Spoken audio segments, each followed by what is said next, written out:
Hello, everybody, and welcome to the TeacherCast Educational Network. My name is Jeff Bradbury. Thank you so much for joining us today and making TeacherCast your home for professional development. This is the TeacherCast podcast. Today, we're going to be talking all about the ISTE conference, and we're going to be wrapping up what just happened in Chicago, Illinois.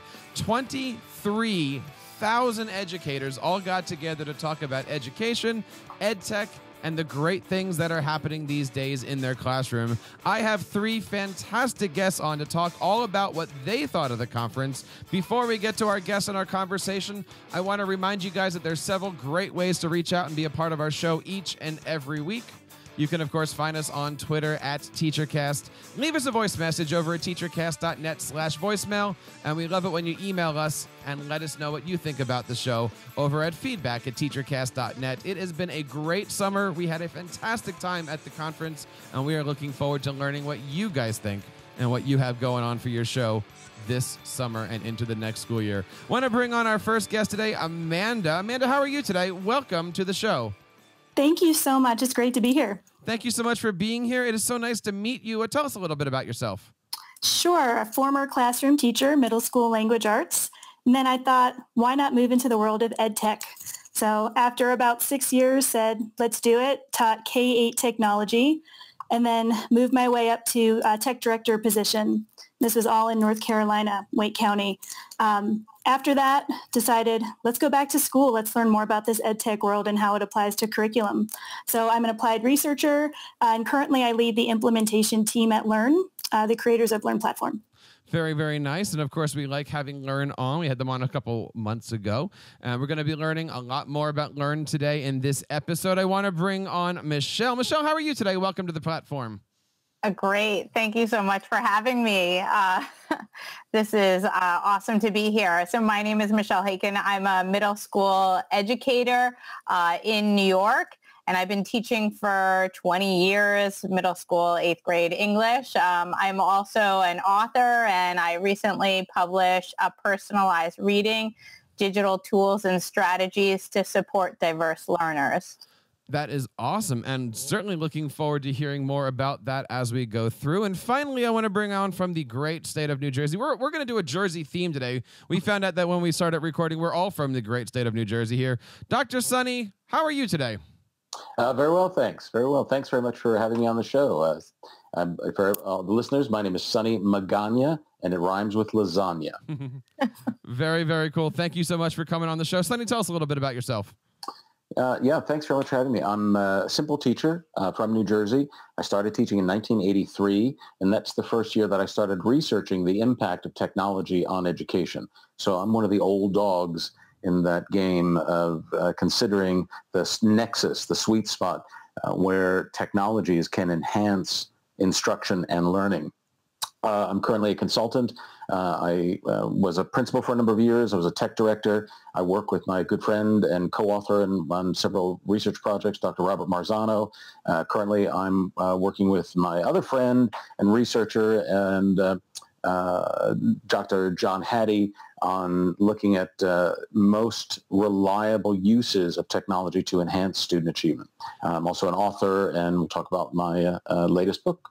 And we're going to be learning a lot more about that later on. And, if the name John Hattie, of course, is familiar, we just did a fantastic show with our friends over at Corwin about their visible learning system based on the work of John Hattie. Oh. So lots of great stuff going on here. But first, I want to ask the important question. What did you guys think about ISTE 2018? Huge. Huge? So many people, just so much going on. Really one of the best experiences I've had at a conference ever. How many was this your first ISTE? No, my first ISTE was actually back in 2005 before it was technically called ISTE. It was the site conference then, I think. So many changes over the year, but this was fantastic. And Michelle, what do you think? Yeah, the evolution like Amanda's talking about is so incredible. I mean, ISTE is pure awesomeness. When you think about any like ed tech conference like globally, ISTE is the big one that you want to be a part of because there are so many avenues and to explore and so many great opportunities, not only to learn and network, but also to just build your own technology and educational toolbox. I completely agree. So many things to do. We're certainly going to talk about how do you do ISTE? How do you do these mega conferences? Sunny, what did you think? I'm assuming you've been to an ISTE conference once or twice. Yeah, I've been involved with ISTE back when they were NECC, the National Education Computer Conference, a long time ago. I echo the sentiments. In fact, it was huge.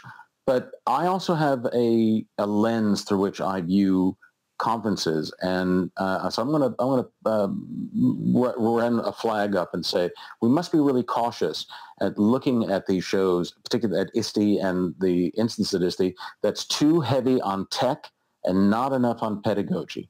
And so that's a lens through which I view experiences like ISTE. And in this one, I'm going to say I think it was quite an echo chamber of really surface learning and technology use that is something we should be really cautious about. Other than that, I had some great experiences, met with some great folks, but it was heavily skewed towards the tech side of educational technology, and that's something I'd like to talk about. Well, we're certainly going to be diving into some of the trends because, I mean, this was my 6th ISTE conference and my first time to Chicago, which was an amazing city. I love how everything is kind of laid out there. I had some great times there. But I agree with what you're saying there, Sunny. There was a lot of, as you say, surface level stuff, and there was also a lot of trends. It kind of reminded me of going into Best Buy a few years ago, and everything suddenly was 3D televisions, and then the following year, no 3D televisions at all. And you can certainly see some of these trends that were happening here. Before we get into some of the heavier stuff here, I kind of wanted to talk about one of the things that was new to ISTE this year. Amanda, first of all, talk to us a little bit more about what Learn is doing and what this brand new ISTE platform is, which is called the EdTech Advisor Program. Sure. Yeah, I would love to do that. Learn Platform is an EdTech management platform. And what we do is to help districts, other educational organizations to organize, streamline, and analyze EdTech management. So all the things that I tried to do was, I was an EdTech director, hacking my way through it. We enable districts to make better decisions about improved purchasing, and basically ease that burden of EdTech management, help leaders get teachers and students what they want and what they need most, and also help districts and administrators make sense of all this data that's around them that sometimes can be hard to do on a day-to-day basis. And you're absolutely right. We partnered with ISTE this year, announced the EdTech Advisor at the conference, which was really fantastic, very exciting. EdTech Advisor, which is powered by Learn Platform, is available to all ISTE members. So it's an ISTE member benefit. And basically what it provides is a single location to share and learn about product experiences with other ISTE educators. It supports informed decision-making on new products and apps.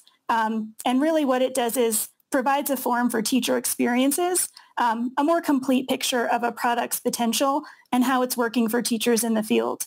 So data points for discussing an app's effectiveness with peers, and essentially an easy-to-use platform with information on thousands of EdTech tools. So we're really excited about it. And that's really important to have these days because, and I remember when we did, this kind of a topic on the show a few months ago, there's a lot of school districts out there that are having so many questions about what to bring into their school districts. And this happens to be a fantastic answer that is available now to every ISTE member. That's correct. And so collaborating with ISTE's global network, really it helps everyone and Learn Platform advance the mission of providing educators and students with equitable access to tech that actually drives results. And Sunny, I know that's something that's really important to you too.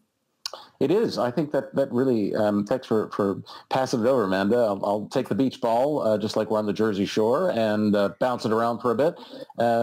We really need to be very aware of the impact of our technologies, not just that we use technology. Certainly that's important, and certainly it's important that we manage our tools so that way we can make more judicious decisions and manage our costs as effectively as possible. But any of that without a critical conversation on actual impact on student achievement loses its efficacy and loses the teeth in the technology. And that's been, something I'm really keen about. So thanks for sharing that. Well, Sonny, when it comes to that stuff, what are you looking for exactly? Because there's so many presentations that happen during the conference, before the conference, and you walk down the main lobby there and people are just setting up tables in the middle of the hallway and doing presentations.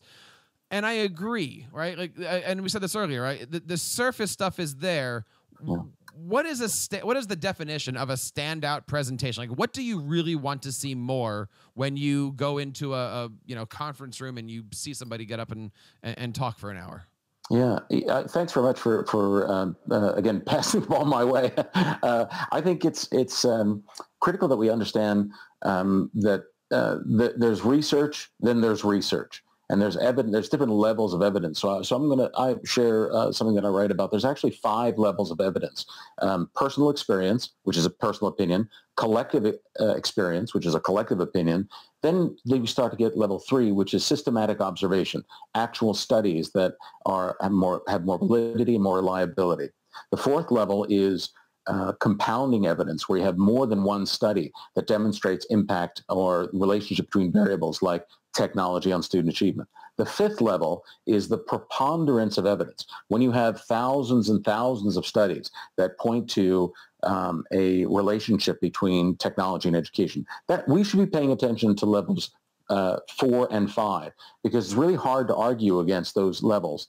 And that's what John Hattie does and what Marzano does. They look at the preponderance of evidence. So what I'd like to see at ISTE is less of the opinion, less marketing information and propaganda that could be considered individual or collective opinion, and more research-based evidence. Evidence-based practices matter, and applying and implementing evidence-based practices matters more.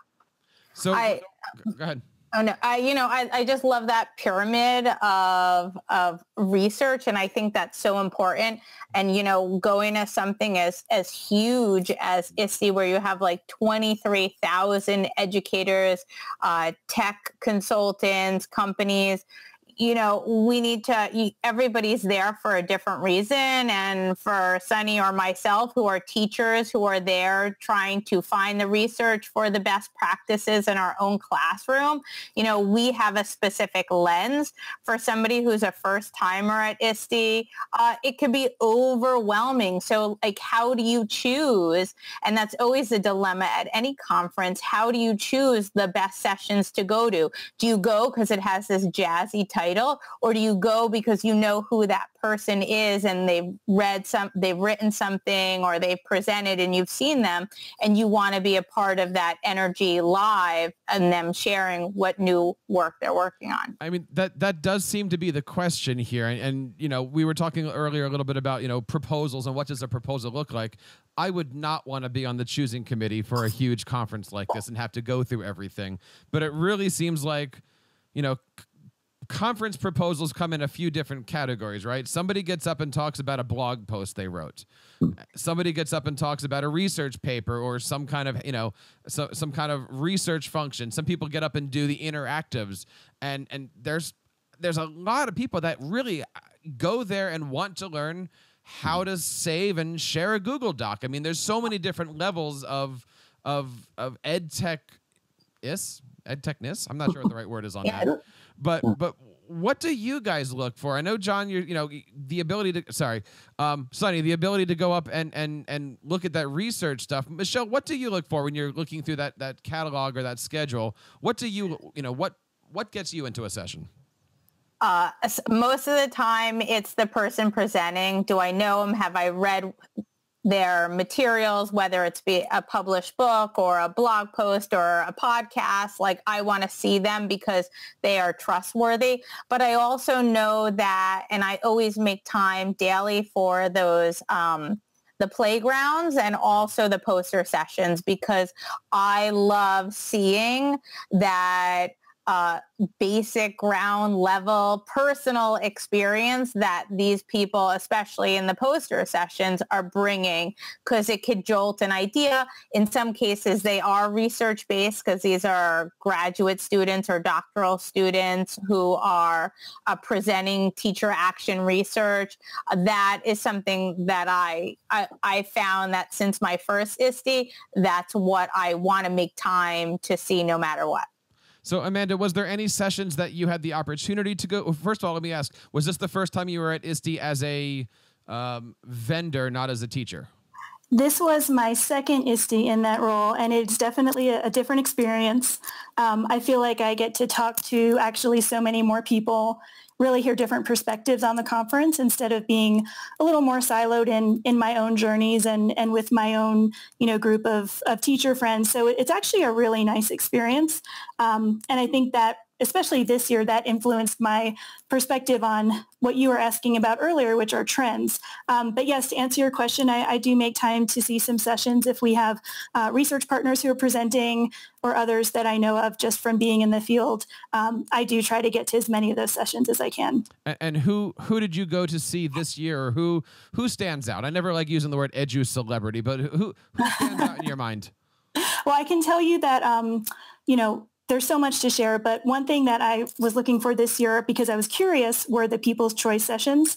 I thought that was a really interesting way to bring that idea of peers having a say in the selection process into something as big as ISTE, and I wanted to see how that would play out.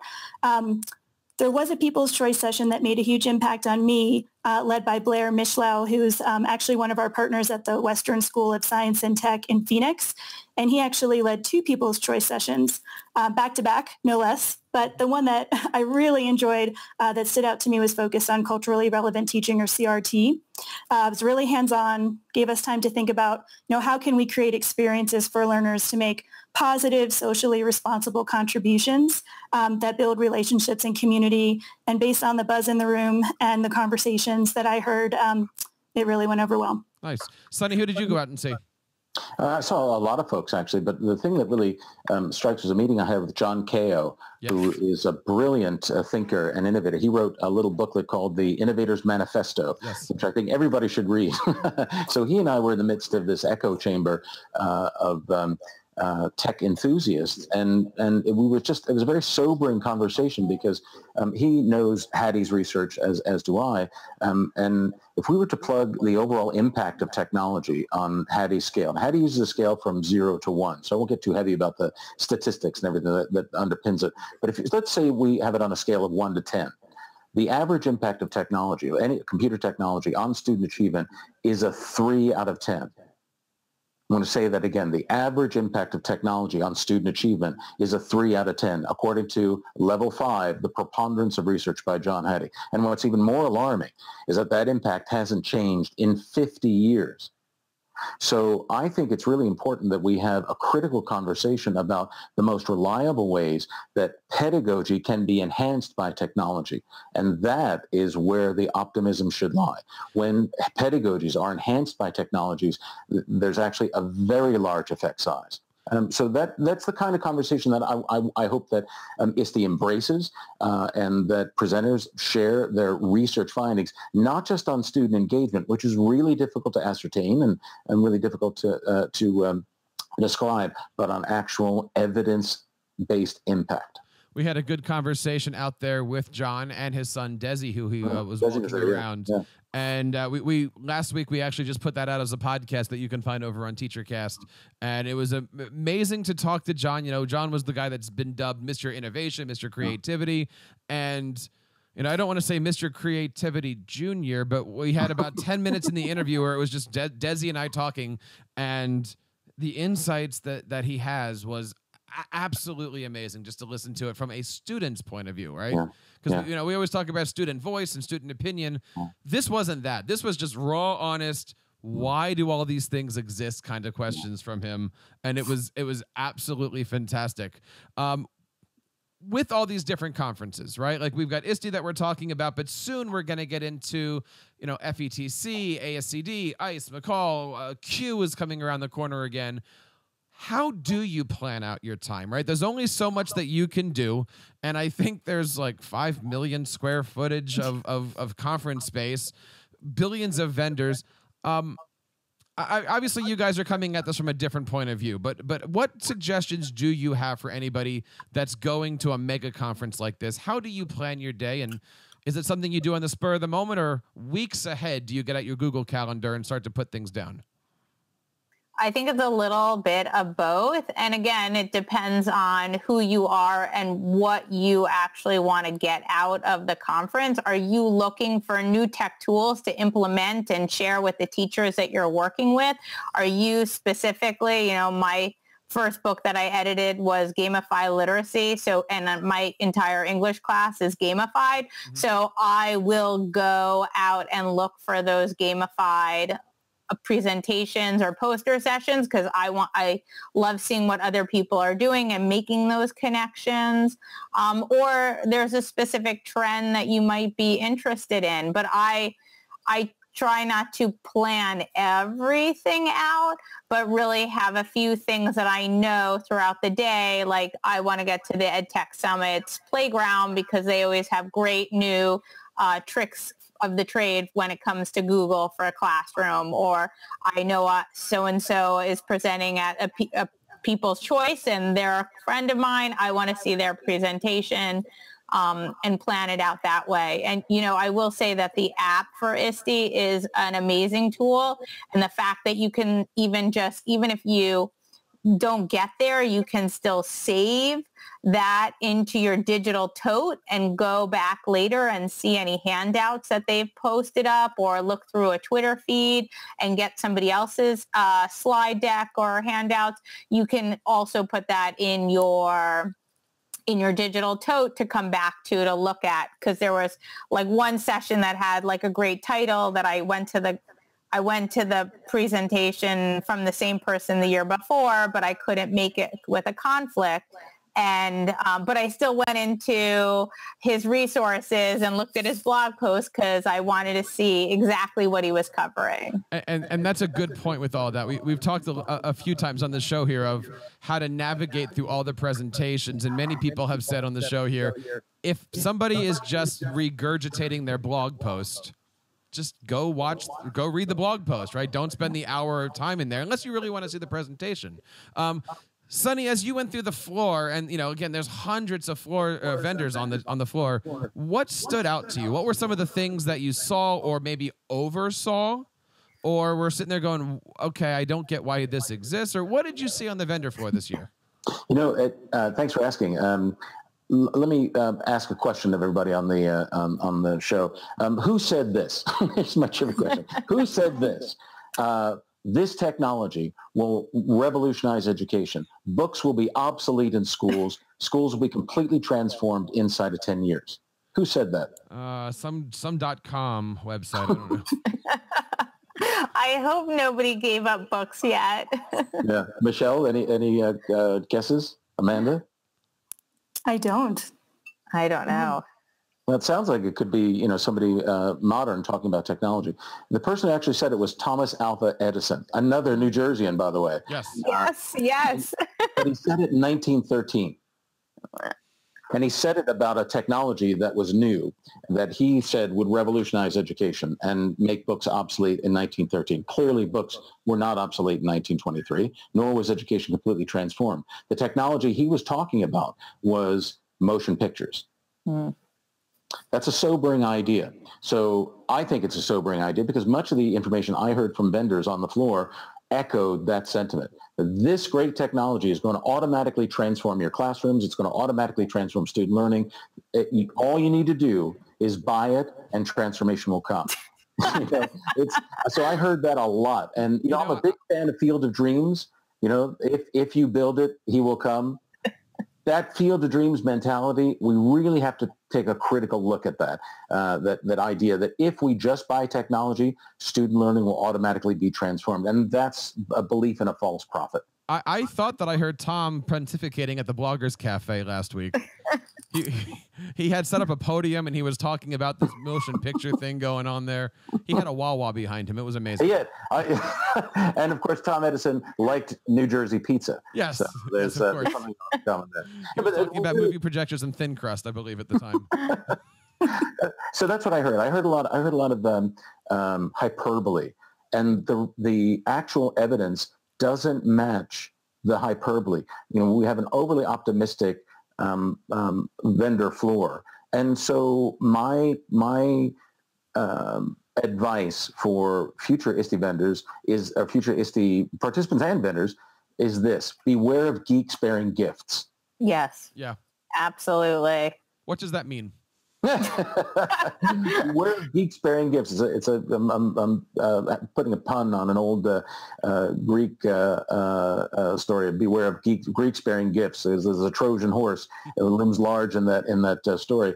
And often technology is approached in schools without a real critical look at how teachers can use it, what is the impact evidence, and can this technology actually lead to deeper learning and knowledge transfer. I saw a lot of appetizers, a lot of finger food at the ISTE floor, and very little actual substantive uses of technology that lead to reliable increase in student learning. So we really need to be cautious about believing level 1 research, which is typically opinion, and look more critically at evidence that is at least level 3 and preferably level 4 and 5. Well, let me dive into that here, because I want to get to know a little bit more about the research that you and John and everybody else is doing here. I noticed a lot actually, more so this year than in past.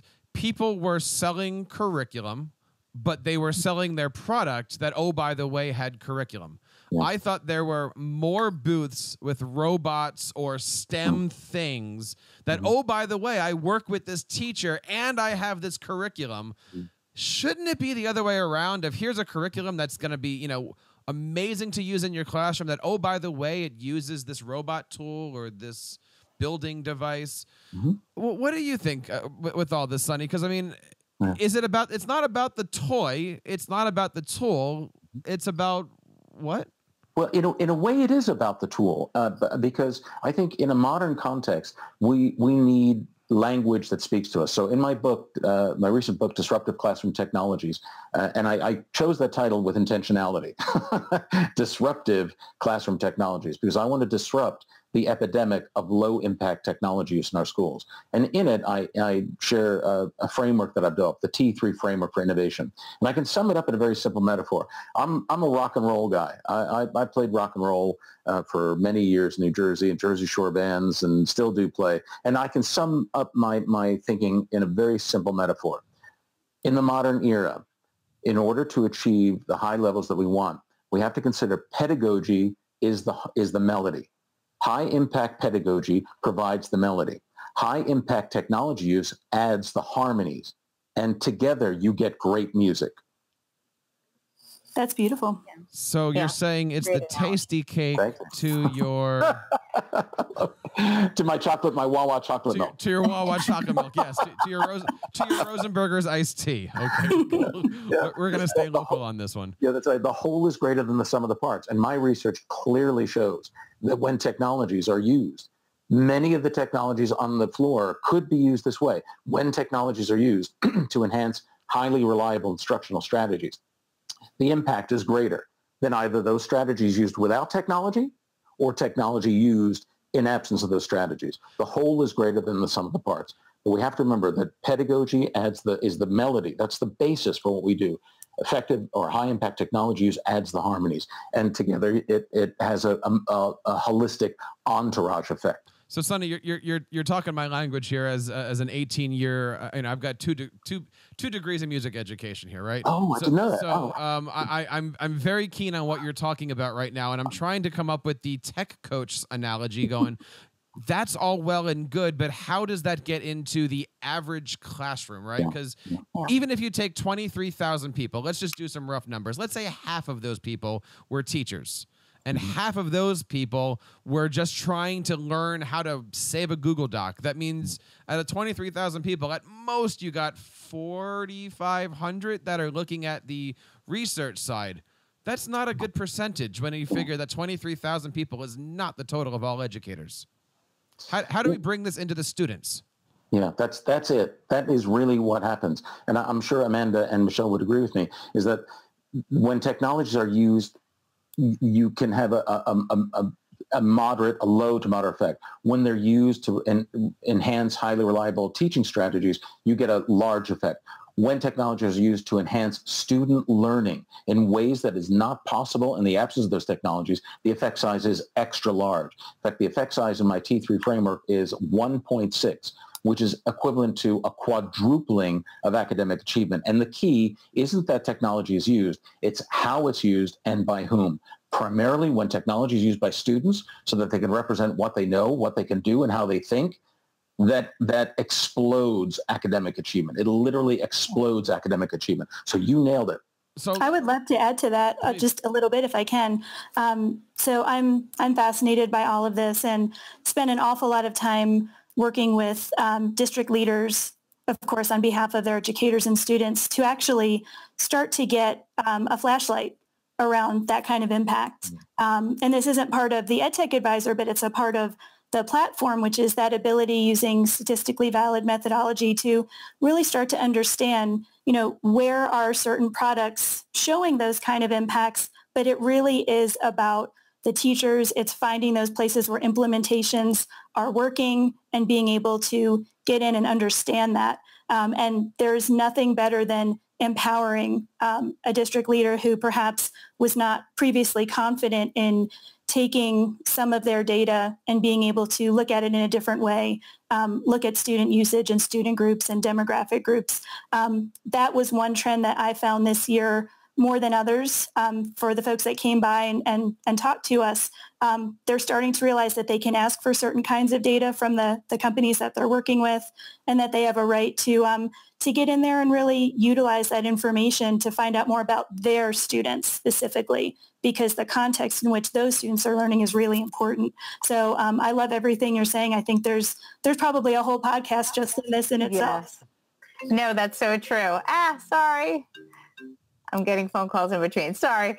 But I think that if I could just interject and add something, I remember last year when I was then when we were in Texas for ISTE, I was walking through to go from one place, and there was an entire setup of student projects and students and like these elementary, like fifth graders. They had made these Glogster boards that had like green screen movies, and each student had chosen an architectural, like incredible, like building around the world, and did all this research around it.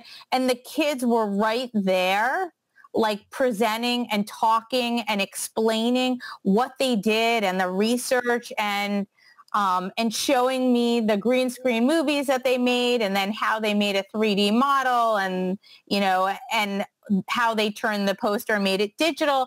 And I was so blown away by, here's this like 10-year-old or 11-year-old talking to me as if like they were the experts, and telling me all aspects of what they had to do and the steps and the process. And I didn't see that as much this time. And I don't know if that was just part of like the whole Texas teacher conglomerate when we were there, or like who organized that. But I did see some kids, but I didn't see when this year in Chicago, but I didn't see as many as when we were in Texas. And I agree, like in terms of like, we get enamored with the new shiny tech tool, and it's really, we have to think about the pedagogy, the teachers, and how it's not just like, oh, here, check out this new platform or this digital tool, but it's let me show you how to use this in ways that are going to amplify our students' voices and also help them to meet our learning objectives. I have to say, Michelle and Amanda, in the words of John Lennon and Paul McCartney, yeah, yeah, yeah. I couldn't agree with you more. Giving students an opportunity to showcase their thinking using digital tools that will give them infinite possibilities to express their declarative knowledge, which is what they know, the procedural knowledge, which is what they can do, and more importantly, make their thinking not just visible, but explicitly available to themselves, to their teachers, and to other students, has an enormous effect size, And it's about students really becoming their own teachers. It's a concept I wrote about called the learning sensei, is when students learn how they learn best and learn how they represent their knowledge best by producing authentic knowledge and thought artifacts. You're all part of the band, as far as I'm concerned. So Sonny, I want to take your quote and I want to raise you one here, because one of my favorite Lennon McCartney quotes is, "Living is easy with eyes closed." Yeah. Now, I bring that one up because the question that I have for you guys is today's ed tech companies serving the students, or are they serving their bottom line? Because we all say that we want to make students empowered, but are we really? And yes, that's a comment for the teachers and the ed tech companies and the school districts. So are we doing ourselves easy by keeping the students unaware of things, or are we doing ourselves easy by making the kids get up and do these big projects? And should we be bringing our kids to ISTE? I'd love to get everybody to comment on ed tech companies providing what students actually need. Well, I'll jump in. Who wants to go first? Yeah, the corollary to that is misunderstanding is all you see. So when we are blind to the actual impact on student achievement, we are going to be confounded. And I think that's really part of the reason why technology in education is a wicked problem. And that's in the research literature. Wicked problem is a problem that is ill-defined, ill-structured, hard to identify, and is yet unresolved. The educational technology, I define it as a wicked problem because we still haven't kind of figured out why the impact is so low and what we can do about it. I think I'm on the case, though. There are a lot of others that are on the case to figure out why this is so and what we can do about it. And I think hearing voices from the learners is essential. I think you nailed it. Having kids express how they learn best and which strategies they use in Hattie's three models in his model of learning, the three stages: surface learning, deeper learning, and knowledge transfer. We almost never get to knowledge transfer. We barely get to deeper learning in most educational systems. But I think technologies can provide ways to enhance the deeper learning and the knowledge transfer by students creating these authentic tutorials. We don't necessarily have to bring the kids to ISTE, but bring their products. Bring the things, the authentic artifacts that they create, and that may take us to the tipping point that we need. What do you think? And that would be ideal. But go ahead, Amanda. Yeah, I think also, just to continue on that train of thought, when you walk through something like that exhibit hall at ISTE, what I think about are, measurements of success. What is success, right? What does that actually look like? Is that the same everywhere? Does it need to be standardized testing? We can be somewhat agnostic to what success looks like across different groups of students because they may need different things. So I think about equity in education and, is there room for all of these tools? Possibly. I think Sonny's absolutely right that there should be built into, any product some capacity to, at the very least, produce metrics around how that tool is being used, and then whether the users can identify those themselves and run there and use the data, that's great, or perhaps some other way. That's what's important. And then everyone can make a more informed decision about what's working best for their students.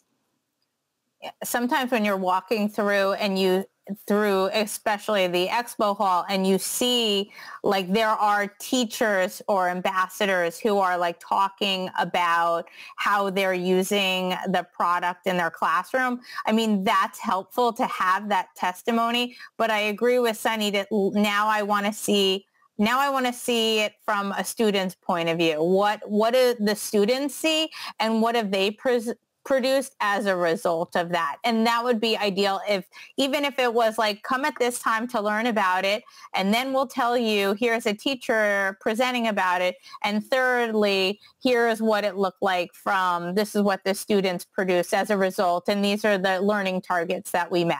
I mean, obviously, when you're walking through the expo hall, there's always these two categories, right? There's things you've seen and that have gotten updated, and then there's the brand new, this is a new category, a new feature, a new company, a new whatever. Sunny, to keep on your theme, is there anything that you saw this week that at ISTE that you stopped at the booth and you said, how could I dance with another when I saw you standing there? Is there anything you're like, I have to have that, I have to bring that into my classroom, or man, that was a great idea? I saw a lot of things, actually. Sorry, I forgot. Woo! Well, I saw a lot of things that made me twist and shout.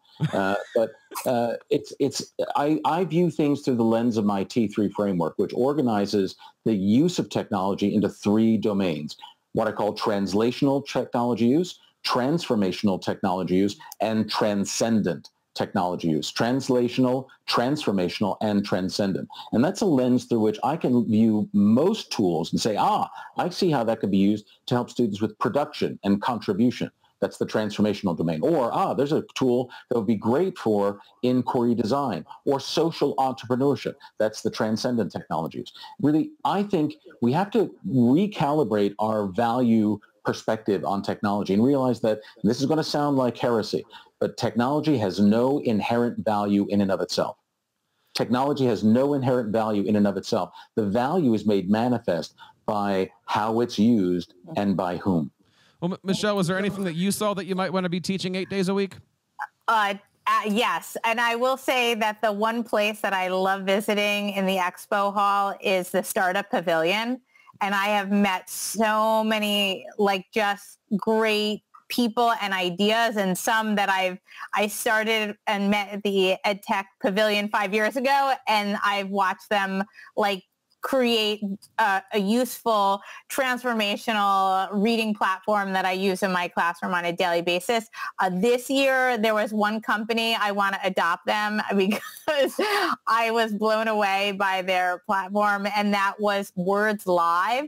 And it's this guy from Harvard, and he's created this some sort of there's a whole formula to it, but you put in, and this is for all the English teachers out there, you put in what you want to study, say we're talking figurative language, metaphors, and then choose a classic text. What's your traditional classic piece of literature that you would use, whether it's a poem or an excerpt from something or other. They will match it with a contemporary pop culture, music video, song, or poem, and then lay out for you, here's a whole lesson plan, how you can use it, and check out the connections that we've made. It was some funky engine that I thought, oh my God, this is going to transform and make connections for many who struggle, why is The Great Gatsby still relevant today, or To Kill a Mockingbird? Oh my God, you're giving me ideas that relate to current rap music or popular videos. I think that for English teacher is something that can inspire. So Michelle, what you're saying is that company was born to run, whereas others are just living on a prayer? Yeah, sum it up. Totally. I had to get definitely, Amanda. Sorry. I'm done now. Okay, point. So first of all, point for Amanda. Yes. and I agree with Michelle. There's a lot of companies out there right now that are trying flashy stuff, right? Again, the rap music, the rock music, the let's do it with song, let's do it with a robot. There's a lot of things out there. I'm sure, Sunny, you walked around, looked at a booth and just said, dude, let it be. I'll get this away from us here. We don't need this in education. Now, getting back to your framework and all the research you've done, what do you do if you're a teacher and you have... I don't even say a mandate, but something that comes into your classroom and you're like, I really don't want this, but I'm forced to teach with it. But I can't figure out the educational value to it. Where do you turn to for help? I think we need to recognize that John's research, Hattie's research shows, the effect size of 0.34, which is like a 3 on a scale of 1 to 10. That's the current reality in which we live right now. And the reason for that is that the predominant teaching practice is tell and practice. Teachers tell their students what knowledge to memorize. Students then go out and memorize it. The successful students won't forget what they memorized until after the test.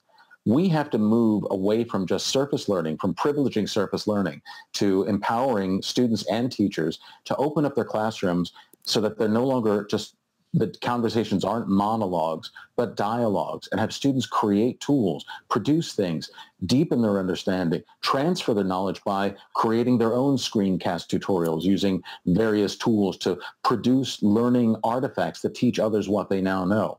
And the question is, well, where do I begin? We've had technology integration framework for 20 years. They have not moved the needle forward.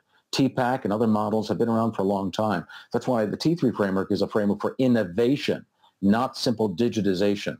And you need to really know where you are now, set some meaningful but attainable goals, and track and monitor your progress and your students' progress along the way. And while we're talking about lyrics, I love the lyrical discussion in my book. To promote close reading, I hid a dozen Easter eggs. I hid a dozen lyrics from classic rock songs in the book. And for those that identify those lyrics and share them back with me, I'll play them for you. Nice. That's great. As we go through here, and I'm talking to, we're all Jersey people here. Next year, ISTE is going to be in Philadelphia. Really? And between now and then, it is certainly going to be a long and winding road for education. See what I did there?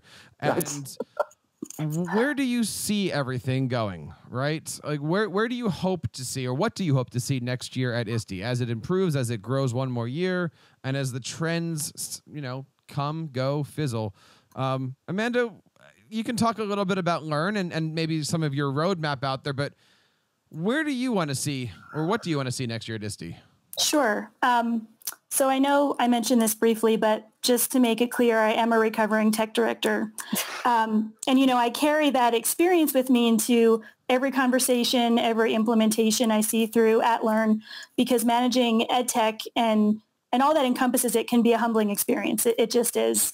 Even with the wealth of resources and information available at conferences like ISTE, I think, as we've been saying, there's so much. How do you know what's really going to help in that particular kind of situation? So in terms of things that I'd like to see, the ISTE network is strong. It does an incredible job, I think, of bringing educators together. I'm always a fan of structured supports for a particular group of educational innovators, the tech directors, the facilitators, that I think could perhaps be connecting at touch points throughout the year as cohorts or other mechanisms in a personal way that gives an outlet for sharing resources, experience. So I know that just newly announced the Future Ready Schools Institutes, something that came out at ISTE this year, ISTE-U. I think those can be great examples of this as it ramps up. I've seen it done extremely well with other member networks like Atlas, who has a cohort that meets mostly virtually, but they kind of use that conference as a time to really sit down and get together. So those are things that just overall as educational trends, I'm always looking for opportunities for those who are boots on the ground doing that work to find. One last point I'd love to just add to what Sunny was saying previously in your question, Jeff, about, so what does a teacher do, right? If they're using a tool or perhaps they come across something, and let's say it's the reverse, they really love this tool, but they're not sure exactly how to bring that to their administrators to ask for a larger implementation. I think sometimes it's really difficult to find the words to explain, to share how we feel about ed tech. I love it. I hate it. It's great. It works. It doesn't work. That was surely my experience as an ed tech director, trying to get deeper into the conversation of, so what's actually happening here? And one thing that the EdTech Advisor does, but also for any teacher who wants to join the Learn Platform community, we have a research-backed grading rubric that has points of criteria around experiences with technology products. So things like ease of use and navigation, impact on teaching effectiveness on an A through F grading scale. Just the rubric itself which is available on the platform, can have these conversations turn from purely anecdotal and general to something that's much more specific, I think, and helpful as we also begin to really dive into the evidence-based impact work. I think when you put all that together, you can really get somewhere in a way that teachers are comfortable with and give them a lexicon, because so often I think that is part of the struggle. Michelle, what about you from a pure teacher pedagogical standpoint? Next year in Philadelphia, what are you looking to see? Still, I definitely am always interested in from the ground up what teachers are doing that's working. But like Sunny had mentioned earlier in the podcast, the more pedagogy for me, the more meaningful it is. I really took a deep dive this conference in UDL and Universal Design Learning, and I was really intrigued by that. So I tried to go to many sessions that would help to inform my thinking and teaching practices when it comes to UDL. So, having those opportunities across the different types of presentations is always helpful. Nice. Sunny, how about yourself? Next year, Philadelphia, where do you want to go with everything? Well, I hope we get back to where we once belonged. And that is, we get back to a pedagogical approach that is enhanced by technology and put the education back in educational technology. That's where the most reliable processes reside, in enhancing highly reliable teaching and learning strategies with technology. My fear is that if we do not disrupt the epidemic of low-impact technology, when I'm 64, the impact of the technology is still going to be a 0.34. And I've committed my life to making sure that that doesn't happen. One of the great things that I had experienced at ISTE this year was meeting with so many people in my T3 Educational Executive Leadership Group that are taking what I call the T3 Challenge. West Ada schools in Idaho, Newton County in Georgia, Atlanta Public Schools, Val Verde Public Schools,